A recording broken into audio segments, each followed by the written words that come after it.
All right, listeners, welcome back for another deep dive with me. Today we are going deep into the world of Zodiac roasts. Oh, wow. Yeah, you heard me right. Yeah.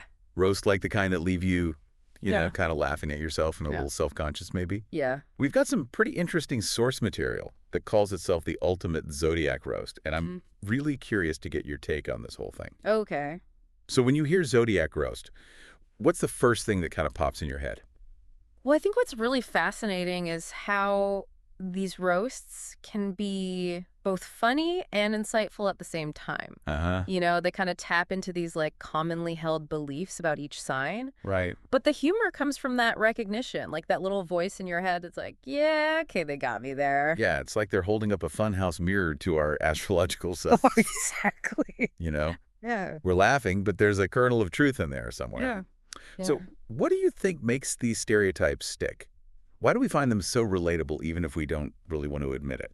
I think it's a mix of self-deprecation and like finding solidarity in shared experiences. Okay. We see bits of ourselves in these exaggerated portrayals. Yeah. And acknowledging those flaws, even if it's just a joke, it can be a way of connecting with other people. Right. It's like saying, hey, I'm a bit of a mess too, Yeah. but at least I'm not alone, you know? Like a secret handshake for each sign. Exactly.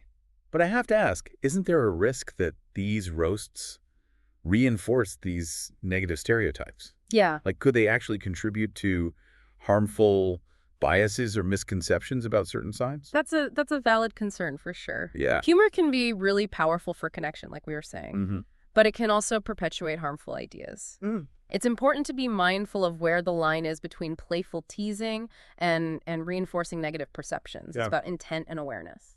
So have you come across any roasts that you find particularly clever or insightful? Oh, yeah. Ones that hit that sweet spot of being funny without being actually hurtful? Yeah. Definitely. I remember seeing one for Geminis that said Geminis are like having two best friends who are constantly arguing with each other inside your head. Oh, gosh. And I thought that was so funny because it plays on that, you know, the dualistic nature that is often attributed to Geminis. Right. But it also kind of highlights the internal complexity that they experience. Oh, totally. Which is something a lot of people can relate to. For sure. So we've been talking about the Western approach to Zodiac roasts. Yeah. But is this kind of astrological humor universal? Are there different styles or approaches in other cultures? Absolutely. Astrology has different meanings and different levels of significance across cultures. Right. For example, in some Eastern cultures, astrological readings are taken very seriously, Yeah. and they're integrated into major life decisions like who you marry or when you start a business. Wow. So roasting those signs might be seen as disrespectful or even taboo. Makes sense. Humor is really culturally specific, and what's funny in one context might not translate well in another. That's a good point. Yeah. It's a reminder that even something as lighthearted as a Zodiac roast is layered with all these cultural nuances. Right. So when it's all said and done, what do you think is the main takeaway for our listener today? What's the value in exploring Zodiac roasts beyond just having a good laugh?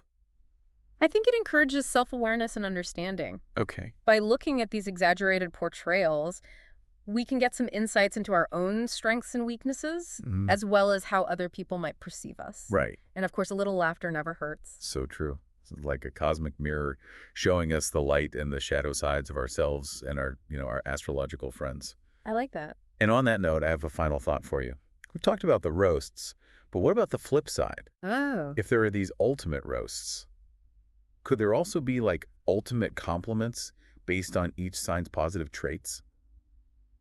It's something to think about. Yeah, that's interesting. Thanks for joining me for this deep dive into the world of Zodiac roasts. It was fun. Until next time. Bye, everyone.